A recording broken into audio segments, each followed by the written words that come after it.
కోరుతున్నాను.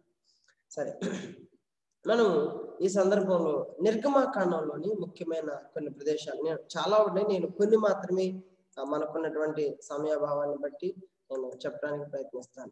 మొట్టమొదటిది ఐగుప్తు దేశం. ఆల్రెడీ ఇంతకు ముందు మనం వరల్డ్ మ్యాప్ చేసాం.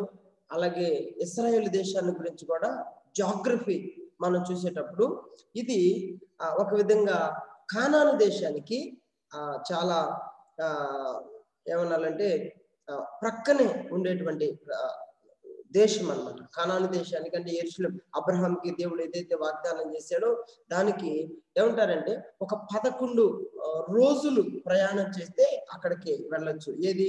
ఫిలిస్తీయ దేశం గుండా వెళ్తే 11 రోజుల్లో వెళ్ళిపోవచ్చు. చాలా ప్రయాణాలు. అంటే మనం చూస్తే అబ్రహాం ఐగుప్తు వెళ్ళాడు, యోసేపు ఐగుప్తు వెళ్ళాడు.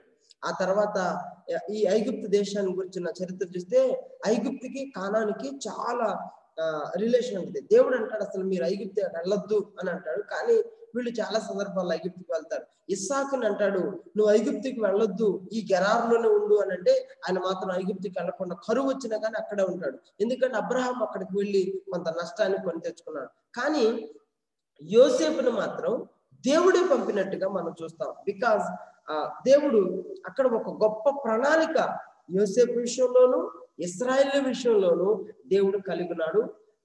గాడ్ అలౌ అంటే యోసేపు వెళ్ళే విషయంలో మాత్రం దేవుడు అలౌ చేశాడు. అయితే ఈ ఐగుప్తు దేశం యొక్క చరిత్ర నేను వీలైతే ప్రత్యేకంగా ఐగుప్తు దేశం, దాని చరిత్ర, దాని కల్చరు, దాని అంతటి గురించి నేను తర్వాత కొన్ని విషయాలు మీకు వెళ్ళే తర్వాత చెప్తాను. కానీ ఐగుప్తు దేశం ఆ రోజుల్లో పురాతనమైన చరిత్ర, నాగరికత కలిగినటువంటి దేశాల్లో ఐగుప్తు దేశం అనేటువంటిది చాలా ప్రాముఖ్యమైనది. అయితే వాస్తవంగా ఐగుప్తీయులు ఎక్కడి నుంచి వచ్చారు అనేటువంటిది స్పష్టంగా మనం కనపడదు. వాస్తవంగా 10వ అధ్యాయంలో ఆదికాండంలో ఏ దేశాలు ఏ జాతులు ఎక్కడి నుంచి వచ్చారు అనేది మనకి కనబడుతుంది. అయితే ఇక్కడ మీరు ఆదికాండం 10వ అధ్యాయం చూస్తే కూషులో నుంచి వీళ్ళు వచ్చారు. అయితే అక్కడ ఏముంటదంటే మిస్రాయిము అని ఉంటుంది. మిస్రాయిము అంటే ఎవరంటే ఐగుప్తు. మిస్రాయిమీలు అంటే ఐగుప్తీయులు అని అర్థం అనమాట.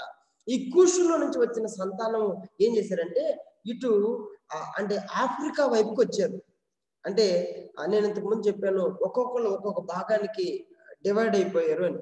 అయితే వీళ్ళు ఆఫ్రికన్స్ గా ఆఫ్రికా దేశం వైపు వచ్చారు. అయితే అందుకే వాళ్ళందరూ కూడా కూషు అంటే అర్థం ఏంటంటే నలుపు. ఈ ఆఫ్రికన్స్ అందరూ కూడా నల్లగా ఉంటారు. అది ఇక దేవుడే అలా నిర్ణయించాడని మనం చెప్పాలి.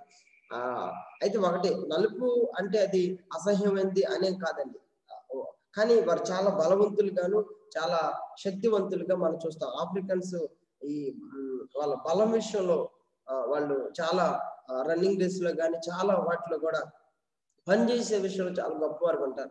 అయితే ఇక్కడ ఒక విషయం మాత్రం మనం గుర్తుపెట్టుకోవాలి. అంటే పురాతనమైనటువంటి నాగరికతల్లో మనం ఐగుప్తు యొక్క నాగరికత సివిలైజేషన్ మనం చూస్తే ఇది చాలా గొప్పదిగా మనకి కనబడతా ఉంటది. అంటే అప్పటి నుంచే అసలు అబ్రహాము టైం నుంచే ఒక ఏలుబడి రూలింగ్ అనేటువంటిది మనం చూస్తూ ఉంటాం. దీని తర్వాత ఇంకా చాలా నాగరికతలు వచ్చినాయి. అంటే మనకు తెలిసి సింధు నాగరికత చాలా పురాతనమైన నాగరికత, అలాగే బాబిలోనియన్, మెసొపొటేమియన్ నాగరికత. కానీ అన్నిటికంటే కూడా ప్రాచీనమైన నాగరికత ఏదంటే ఐగుప్తు దేశం యొక్క నాగరికత. అక్కడ అంతా ఈ యొక్క ఇటుకలతో గొప్ప గొప్ప పట్టణాలు కట్టడం కానీ, గోడౌన్స్ కట్టడం కానీ, అలాగే పిరమిడ్స్ కట్టడం కానీ చాలా అంటే కన్స్ట్రక్షన్ విషయంలో చాలా గొప్పగా వాళ్ళు ఎదిగారు. అలాగే ఇంకా మనం చూసినట్లయితే ఒక విధంగా ఈ ఐగుప్తు దేశస్తుల యొక్క ఆరాధనకను అంటే దేవుళ్ళను ఆరాధించే దానికను మన భారతదేశంలో ఉండేటువంటి దీనికి చాలా పోలికలు ఉంటాయి. వాళ్ళు సూర్యుని కొలుస్తూ ఉంటారు, మన వాళ్ళు కూడా సూర్యుని కొలుస్తారు. వాళ్ళు నందిని కొలుస్తారు, మన భారతదేశం వాళ్ళు కూడా నందిని కొలుస్తారు. అలాగే వాళ్ళు ఒక్కొక్క దానికి ఒక్కొక్క దేవుణ్ణి ఎలా కొలుస్తారో మన హిందూ దేశంలో కూడా మనం చూస్తాం. అయితే ఒక చరిత్ర ఏమంటారంటే ఈ యొక్క ఐగుప్తు దేశం నుంచి, అంటే అటువైపు నుంచి ఇటువైపుకి వలస వచ్చి ఉంటారు భారతదేశానికి అనేటువంటి ఒక మాట కూడా చరిత్రలో తెలియజేస్తూ ఉంటారు. సరే, ఏదేమైనా ఈ ఐగుప్తు దేశము ఇది చాలా సుసంపన్నమైన, లేకపోతే ఒక రూలింగ్ లో ఒక బలమైన దేశం. ప్రపంచంలోనే సుమారుగా 7 రకాలైనటువంటి పరిపాలనలు మనం చూస్తాం. ఐగుప్తు ఒకటి, అష్షూర్ ఒకటి, అలాగే బబులోన్ ఒకటి, మాదియా పారసీక ఒకటి, గ్రీక్ ఒకటి, రోమన్స్ ఒకటి, ఆ తర్వాత బ్రిటిష్ వాళ్ళు. వీళ్ళు ఒక విధంగా మొత్తాన్ని కూడా రూల్ చేసినట్లుగా మనకి కనబడతా ఉంటది. అయితే ఐగుప్తు మాత్రం చాలా పురాతనమైనది, చాలా బలమైన సైన్యము, బలమైన గుర్రాలు, గొప్ప గొప్ప రథాలు. ఆ రోజుల్లోనే వీళ్ళు రథాలను కలిగి గొప్పగా యుద్ధాలు చేసినటువంటి దేశంగా మనం చూస్తూ ఉంటాం. అయితే దేవుడు అంటాడు, ఆ తర్వాత ఐగుప్తీయుల దగ్గరికి మీరు వెళ్ళొద్దు, ఐగుప్తుని మీరు ఆశ్రయించొద్దు అని దేవుడు చాలాసార్లు చెప్పినా అక్కడికి వెళ్ళి చాలా నష్టాన్ని వీడు కొని తెచ్చుకుంటారు. ఓకే, ఇంకా వీలైతే మన తర్వాత ఐగుప్తు దేశాన్ని గురించి మనం సంఘటనలోనికి వెళ్ళేటప్పుడు కొన్ని విషయాల్ని మనం చూస్తాం. ఐగుప్తు తెగుళ్ళ గురించి చెప్పేటప్పుడు ఐగుప్తు దేశం, వాళ్ళ విగ్రహారాధన, ఆ విషయాలు మనం వీలైతే తర్వాత ధ్యానం చేసుకుందాం. అలాగే ఇంకా ఇక్కడ మనం గమనించగలిగినట్లయితే నైలు నది, రెండోది, ఈ నైలు నది అంటే సుమారుగా 6,650 కిలోమీటర్ల పొడవు ఉంటుంది. అసలు ఐగుప్తు దేశం డెవలప్ అవటానికి కారణమే నైలు నది. ఎందుకనంటే ఇది ఎలా ఉంటదంటే పాయలుగా ఉంటది. ఇది చాలా మట్టుకి చీలు ఉంటది అనమాట. మధ్య ఆఫ్రికాలో ఇది పుడుతుంది. అక్కడ నుంచి ఈ ఐగుప్తు దేశంలోకి వచ్చేసరికి పాయలుగా చీలు ఉంటది.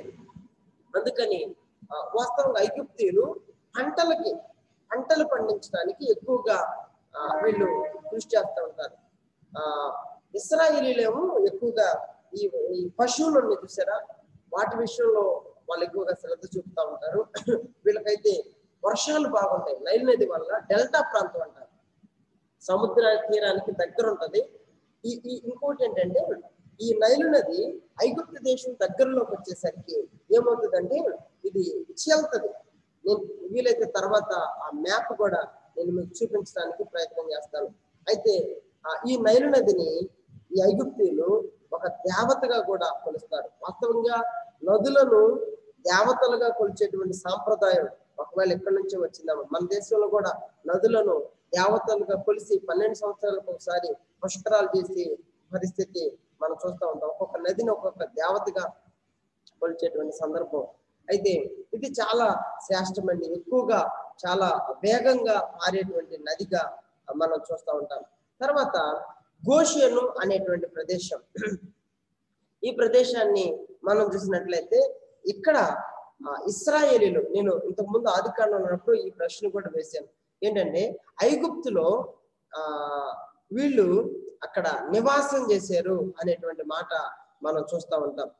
వాస్తవంగా ఎందుకనంటే ఐగుప్తీయులకి ఈ గొర్రెలను కాసే వాళ్ళు అంటే పడదు, అంటే వాళ్ళని హీనంగా వ్యతిరేకంగా చూస్తారు. అందుకని యోసేపు రిక్వెస్ట్ చేసినప్పుడు వాళ్ళు గోషేను ప్రాంతంలో, అంటే ఈ వీరు నివసించే, అంటే రాజరికపు పరిపాలన జరిగించేటువంటి దానికి కొంచెం దూరంగా గోషేను ప్రాంతంలో సముద్ర తీరానికి దగ్గరలో వాళ్ళు ఉంటారు. అయితే అక్కడ ఉండటం అనేటువంటిది వాళ్ళకి ఒక విధంగా, అందుకే పొద్దాకలు మీరు చేపలు పట్టుకొచ్చే వాళ్ళేమో ఆ నదుల్లో, ఈ సముద్రాల్లో ఎక్కువగా మాకు అక్కడ చేపలు ఉన్నాయి, కీరగాయలు ఉన్నాయి, పంటలు బాగా పండుతాయి ఎక్కువగా. అందుకే పదే దాని గురించి వాళ్ళు మాట్లాడిన సందర్భాన్ని మనం చూస్తూ ఉంటాం. ఇది ఇంకొకటి అంటే ఐగుప్తీయులు ఉన్నటువంటి ప్రాంతం ఒకటైతే గోషేను ఎడంగా ఉండటం. నేను ఇక్కడ ఒక విషయాన్ని చెప్పాలనుకుంటున్నాను. వాస్తవంగా ఇశ్రాయేలీల్ని ఐగుప్తీయులు ఎడంగా పెట్టారు. వాస్తవంగా అప్పటికి ఇలా బాధ అనిపించవచ్చు, అయ్యో మా వృత్తి, మమ్మల్ని హీనంగా చూసారే, మమ్మల్ని ఊరికి ఎడంగా పెట్టారే అని. కానీ గుర్తుపెట్టుకోండి, వాళ్ళు ఎడంగా ఉండటమే వాళ్ళకి అది మంచిదైంది. వాస్తవంగా ఐగుప్తీయులు వాళ్ళని ఒకవేళ తక్కువగా చూడని, వాళ్ళకి అది నచ్చకపోని వాళ్ళని ఎడంగా పెట్టడమే మంచిదైంది. ఎందుకు మంచిదైందో తెలుసా? ఇప్పుడు తెగుళ్ళు వచ్చినాయి, ఒకవేళ ఈ ఐగుప్తీయులే గాని, ఐగుప్తు దేశంలో వాళ్ళతో పాటే గాని ఈ ఇశ్రాయేలీలు కూడా ఉంటే తెగుళ్ళు ఒక విధంగా వాళ్ళు కూడా అనుభవించాల్సిన పరిస్థితి వచ్చేదేమో. అయితే God can do miracle in anyway. అయితే ఇక్కడ గమనించినట్లయితే వీళ్ళు మాత్రం సపరేట్ గా ఉంటారు. మనం తెగుళ్ళు చూస్తే చీకటి వీళ్ళకి వస్తుంది కానీ పక్కనే ఉన్న గోషేనులో ఉన్న ఇశ్రాయేలుకి రాదు. తెగుళ్ళన్నీ ఆ 10 తెగుళ్ళన్నీ వీళ్ళకి వస్తాయి కానీ గోషేనులో ఉన్నటువంటి వాళ్ళకి మాత్రం రావు. అందుకే నేను ఇక్కడ ఒక మాట చెప్పాలనుకున్నాను. ఎవరైనా మిమ్మల్ని తక్కువగా హీనంగా చూసినా ఏం బాధపడాల్సిన పనిలా. మనం ఏమనుకోవాలి తెలుసా? దేవుడు నన్ను ప్రత్యేకపరిచాడు. వాళ్ళల్లో నుంచి, ఆ గర్విష్ఠుల్లో నుంచి, లేకపోతే ఆ ధనాపేక్ష కలిగిన వాళ్ళలో నుంచి దేవుడు నన్ను ప్రత్యేకపరిచాడని సంతోషించండి. కానీ వాళ్ళు నన్ను హీనంగా చూశారు, తక్కువగా చూశారు అనేది మనం ఏ మాత్రం కూడా దిగులు పడాల్సిన అవసరం లేదు. మనం యోసేపు విషయం చూసాం కదా. యోసేపుని అమ్మేయటం యోసేపుకి మంచిదైంది, వాళ్ళకు కూడా మంచిదైంది. యోసేపుని అమ్మకుండా ఒకవేళ అక్కడే ఉంచితే ఏమయ్యేదో పరిస్థితి. అయితే ఏదేమైనా గోషేను ఇక్కడ మనం చూస్తా ఉన్నాం. ఇది ఇశ్రాయేలీయులు నివసించినటువంటి ప్రదేశం. తర్వాత రామసేస్ అనేటువంటిది వీళ్ళు కట్టించారు. పీతోము, రామసేస్ అనేటువంటి ప్రాంతాలని, పట్టణాలని వీరు కట్టించారు. వాటిని ఏమంటారంటే గోడౌన్స్ గా ఉండటానికి వాళ్ళు కట్టించారు అనే విషయాన్ని మనం చూస్తూ ఉంటాం. తర్వాత ఫిలిస్తీయ దేశం గురించి కూడా ఉంది. ఈ ఫిలిస్తీయ దేశం గురించి మనం చూస్తే ఇది కానానికి పక్కనే ఉంటది. అయితే దేవుడు ఆ దేశం గుండా మీరు వెళ్ళొద్దు అని అంటాడు. నేను తర్వాత మ్యాప్ చూపిస్తాను. ఆ దేశం గుండా ఎందుకు వెళ్ళొద్దు అని అంటాడంటే అక్కడ బలవంతులు, ఉన్నత దేహులు వాళ్ళు ఉంటారు. మీరు అటుకుండా వెళ్తే ముందే చూసి భయపడిపోయి వెనక్కి తిరిగి మళ్ళీ ఐగుప్తులోకి వస్తారు. ఐగుప్తులోకి వస్తే అసలు దేవుడు చేసిన కార్యాలన్నీ కూడా వ్యర్థమైపోయినట్టుగా ఉంటుంది. అందుకే వాళ్ళని ఫిలిస్తీయ దేశం గుండా పంపకుండా, ఇది నిర్గమకాండం 13వ అధ్యాయంలో ఉంటుంది. నేను రెఫరెన్సులు అన్నిటికీ నేను రాలేకపోయాను. వీలైతే మీకు అవసరమైతే నేను తర్వాత అందిస్తాను. మీరు చూడండి, చదివేటప్పుడు మీరు వాటిని జ్ఞాపకం చేసుకోండి. 13వ అధ్యాయంలో మాట చూస్తాం. అయితే దేవుడు అంట ఆ ఫిలిస్తీయ దేశం గుండా కాకుండా చుట్టూదారి అయినటువంటి ఎర్ర సముద్రం గుండా పంపాడు అనే మాట మనం చూస్తూ ఉంటాం. తర్వాత మిద్యాను, ఈ మిద్యాన్ దేశానికి మోషే 40 సంవత్సరాల తర్వాత పారిపోయాడు. అక్కడ 40 సంవత్సరాలు ఉన్నాడు. అక్కడే సుమారుగా అది ఈ సీనాయి కొండకి దగ్గరలోనే ఉంటది. అక్కడే దేవుడు ఆయన్ని దర్శించాడు. అక్కడే పెళ్లి చేసుకున్నాడు సిప్పోరాని. అక్కడే పిల్లల్ని కూడా కన్నాడు. ఇదంతా కూడా మోషే జీవితంలో 40 సంవత్సరాలు మిద్యాన్ దేశంలో చూస్తాం. అక్కడే తర్వాత మిద్యాను లో ఉన్నటువంటి ఇత్రో తనని కలుసుకుంటాడు. నేను ఇత్రో గురించి కూడా కొన్ని విషయాలు మనం చెప్పుకున్నాం. ఈ యొక్క మిద్యాను అనేటువంటి ఆ వ్యక్తి నుంచి వచ్చినటువంటి దేశం, ఆ జాతిని అది మిద్యాను దేశంగా పరిగణించినట్లు మనం చూస్తూ ఉంటున్నాం. తర్వాత సుక్కోతు, ఈ ప్రదేశం కూడా మనకు కనబడుతుంది. ఇదేంటంటే ద స్టార్టింగ్ పాయింట్ వాళ్ళ జర్నీకి. అంటే ఐగుప్తులో నుంచి బయలుదేరటానికి వాళ్ళందరూ కూడా ఎక్కడికి వచ్చారంటే సుక్కోతుకు వచ్చారు. అక్కడ నుంచి వారు ఇక ఐగుప్తుని విడిచి బయలుదేరారు. ఇక్కడ జరిగిన ఇంకొకటి ఏంటంటే వీళ్ళు ఇక్కడ నుంచే మనం, ఇది కూడా 13వ అధ్యాయంలో మనం చూస్తాం. పగలు మేఘస్తంభంగా, రాత్రి అగ్ని స్తంభంగా దేవుడు ఉన్నాడు అనేటువంటి మాట మనం చూస్తాం కదా. అది ఇక్కడి నుంచే 13:20 ఏముందంటే వారు సుక్కోతుని ప్రయాణమైపోయి అరణ్యం దగ్గర ఉన్న యాతాముల దగ్గర వారు పగలు రాత్రి, అంటే రాత్రి వెలిగివ్వటానికి అగ్ని స్తంభంలో ఉండి, పగలేమో మేఘస్తంభంలో ఉండి దేవుడు వారితో కూడా వెళ్ళినట్టు మనం చూస్తా ఉన్నాం. వాళ్ళు ఈ సుక్కోతులో నుంచే ప్రారంభమయ్యారు అనే విషయం మనం చూస్తూ ఉంటాం. తర్వాత పీహహీరోతు అనేటువంటిది, ఇదేంటంటే ఇశ్రాయేలీలు ఎర్ర సముద్రం దాటినటువంటి ప్రాంతం అన్నమాట. అంటే ఈ సుక్కోతు నుంచి బయలుదేరి వస్తారు, ఏతాంకు వస్తారు. తర్వాత అక్కడి నుంచి వాళ్ళు ఈ ప్రయాణం అయ్యి పీహహీరోతు అనేటువంటి ఆ ప్రదేశం దగ్గర ఎర్ర సముద్రాన్ని దాటవలసిన అవసరత ఏర్పడుతుంది. 14వ అధ్యాయము 1వ వచనంలోనే ఈ మాట మనము చూడగలుగుతూ ఉంటాం. ఇప్పటికి కూడా దాని ఆనవాళ్ళు, వాళ్ళు ఎక్కడ దాటారు అనేటువంటికి సంబంధించిన ఆనవాళ్ళు కూడా మనము చూస్తూ ఉంటాం. వీళ్ళైతే ఎర్ర సముద్రంలో దేవుడు ఏమేమి అద్భుతాలు చేశాడో ఆ విషయాలన్నింటినీ కూడా ఒకసారి మనం ధ్యానం చేసుకుందాం. తర్వాత మారా, ఈ ఎర్ర సముద్రం దాటగానే, ఎర్ర సముద్రం గురించి నేను ప్రత్యేకంగా ఏం చెప్పలేదాక మన సునీల్ చెప్పాడు, అది కూడా ఒక స్థలమే. అది నేటికి కూడా ఉంది. అసలు బైబిల్కి ఉన్నటువంటి చారిత్రక ఆధారాలు అవి పుట్టిటి పురాణం కాదు, కానీ ఎన్ని ఆధారాలని దేవుడు మనకి ఏర్పాటు చేశాడు. ఈ యొక్క చేదు నీరు, అంటే చెడు నీరు అనే వచ్చింది. ఆ చేదుగా ఉన్నటువంటి ఆ నీరు అక్కడ మధురంగా దేవుడు మార్చినట్లుగా మనం చూస్తూ ఉంటున్నాం. అది దట్ ఈస్ ద గాడ్స్ మెరికల్. విచిత్రం ఏంటంటే ఎర్ర సముద్రం దాటి అద్భుతంగా వచ్చి పాటలు పాడారా ఈ మిరియాము అందరూ కూడా పాటలు పాడారా. ఇక్కడికి రాగానే వాళ్ళ విశ్వాసానికి ఒక పరీక్ష ఎక్కడేంటంటే మళ్ళీ గొనగటం ప్రారంభించారు. మరి ఆ మారాను నీళ్లు చేదుగా ఉన్నాయని, ఇదేందే మమ్మల్ని ఎడకు తీసుకొచ్చామని గొనగటం ప్రారంభిస్తే దేవుడు అక్కడ ఒక చెట్టును చూపించి దాన్ని ఆ యొక్క నీళ్ళల్లో వేయమన్నప్పుడు ఆ నీరు మధురంగా మారిపోతే వారు చక్కగా దాన్ని తాగినట్లు మనం చూస్తూ ఉంటున్నాం. తర్వాత ఏలీము అనేటువంటి ఈ యొక్క ప్రాంతం, ఇది ఇక్కడే 12 బావులు 70 ఈత చెట్లు ఇక్కడ ఉన్నాయి. ఇప్పటికి కూడానండి, అంటే జాగ్రఫికల్ గా మనం చూస్తే ఇప్పటికి కూడా అక్కడ 12 బావులు ఇప్పటికి కూడా ఉన్నాయి, ఈత చెట్లు ఉన్నాయి. అయితే 12 బావులు అన్నవి ఉన్నాయి చూసారా. ఆ ఏలీం అన్నటువంటి ప్రాంతంలో ఇప్పటికి కూడా 12 బావులని స్ప్రింగ్స్ అంటాం, వాటిని ఇప్పటికి కూడా మనం చూస్తాం. దేవుడు అక్కడ వారి దాహాన్ని తీర్చినట్లు మనకు కనబడుతుంది. అయితే వీళ్ళు ఐగుప్తు నుంచి బయలుదేరారు, పిహాహీరు సుక్కోతు నుంచి బయలుదేరారు, అంటే జర్నీ మీరు చూడండి. తర్వాత పిహాహీరోతు దగ్గర దాటారు, దాటి ఎర్ర సముద్రం దాటి మారా దగ్గరకు వచ్చారు, అక్కడ నీళ్లు చేదుగా ఉన్నాయి. తర్వాత ఏలింకి వచ్చారు, అక్కడ 12 బావుల్ని మనం చూస్తాం. తర్వాత దీంట్లో ఒక ప్రదేశం నాకు ఫిలిప్ చెప్పాడు, సీను అరణ్యం అని.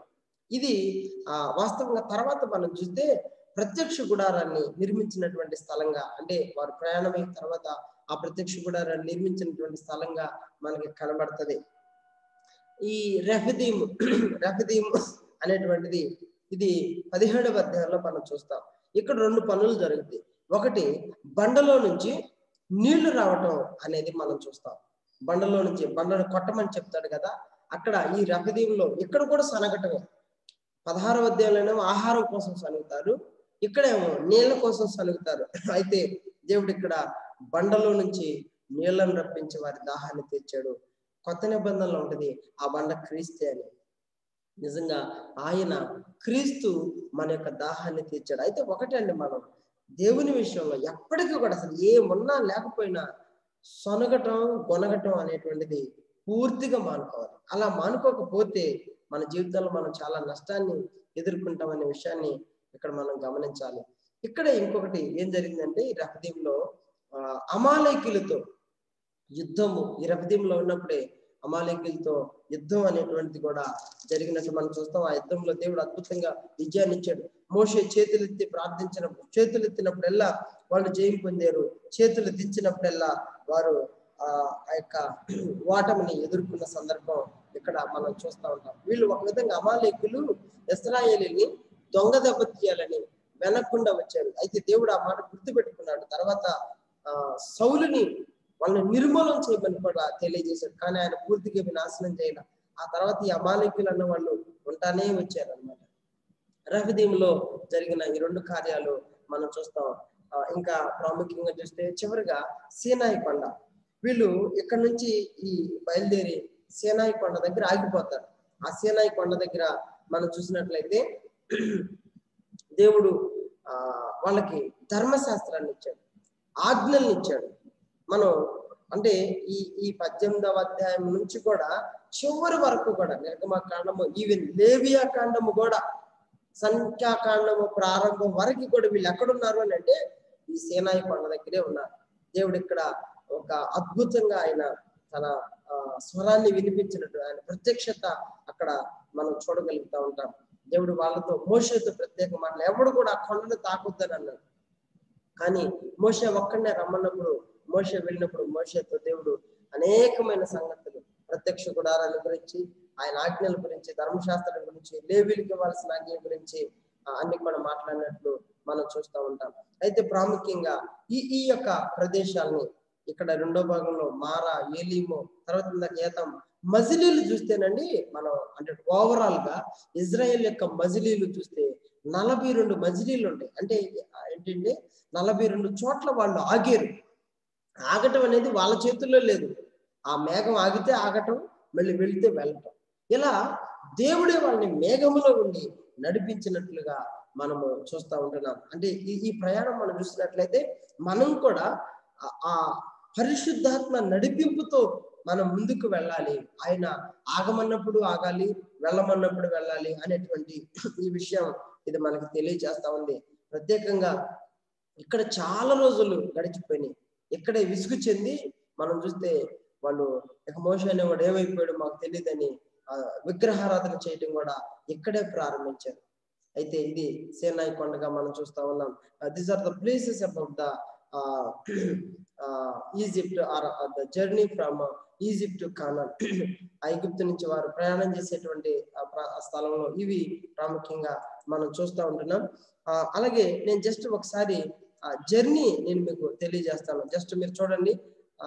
I try to share. చాలా త్వరగా టైం లేదు.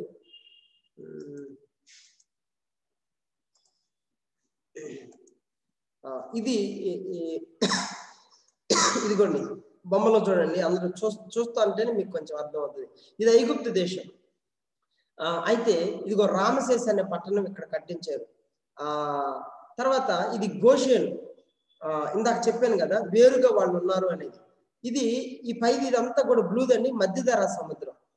ఈ మధ్యధరా సముద్రానికి వాస్తవంగా నది ఏమవుతుందంటే ఎక్కడైనా సముద్రంలో కలిసే చోట పాయలు పాయలుగా చీలిపోతుంది.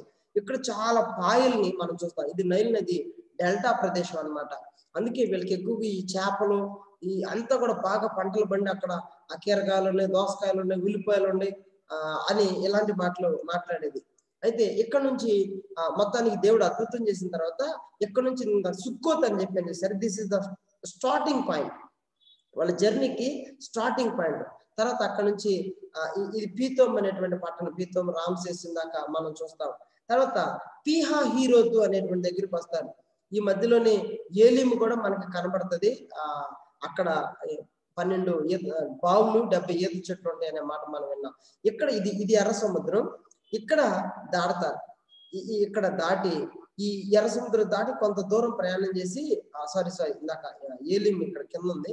ఈ పీహా హీరో దగ్గర దాటి మారా దగ్గరికి వస్తారు. ఇక్కడే మారా దగ్గరికి వచ్చి మారం చేస్తారు, మేము రాము నీతో పాటు అని. ఆ తర్వాత ఈ మారా దగ్గర నీళ్లు చేదుగా ఉంటే మధురంగా మారుస్తాడు. తర్వాత ఏలీము ఇక్కడే 12 ఈత చెట్లు మనం చూస్తాం. ఈ తర్వాత ఇదిగో ఈ కిందకు వస్తారు చూసారా, ఇది సీనాయి కొండ. ఇక్కడ వాళ్ళ జర్నీ ఎక్కువగా మనం చూస్తాం. దీనిపైన సీను అరణ్యం అని ఉంటది. ఇది ఇంకా పైకి కూడా వ్యాపించి ఉంటది. ఇక్కడే ప్రత్యక్ష గుడారాన్ని వారు నిర్మించినట్లు మనం చూస్తాం. ఇది నిర్గమాకాండం తర్వాత వచ్చే జర్నీ. లేవ్యాకాండం కూడా ఇక్కడే ఉంటది. ఇక సంఖ్యాకాండం నుంచి మళ్ళీ ఈ ప్రయాణం అంతా కూడా సంఖ్యాకాండంలో ఉంటుంది, మనం తర్వాత చూడొచ్చు. అయితే this is the journey about Israel's. వారి యొక్క ప్రయాణము, వారి పట్టణాలు, దీని గురించి మనం చూడగలుగుతూ ఉంటాం. కాబట్టి మనకి ఈ ప్రదేశాల గురించి ఒక అవగాహన వస్తే మనం తర్వాత చెప్పుకునేటప్పుడు అక్కడ ఏం జరిగింది, ఎక్కడ ఏం జరిగింది అనేటువంటి విషయాలు మనకు చక్కగా అర్థమవుతాయి. కాబట్టి ఈ మాటలు ఈ ప్రదేశాలు మీకు కొంత మట్టుకైనా అర్థమైంటి అని నేను నమ్ముతా ఉన్నాను. ఒకవేళ మీకు అర్థం కాకపోతే నేను మరలా మీరు అడిగితే నేను వాటిని వివరించడానికి కూడా సిద్ధంగా ఉన్నాను.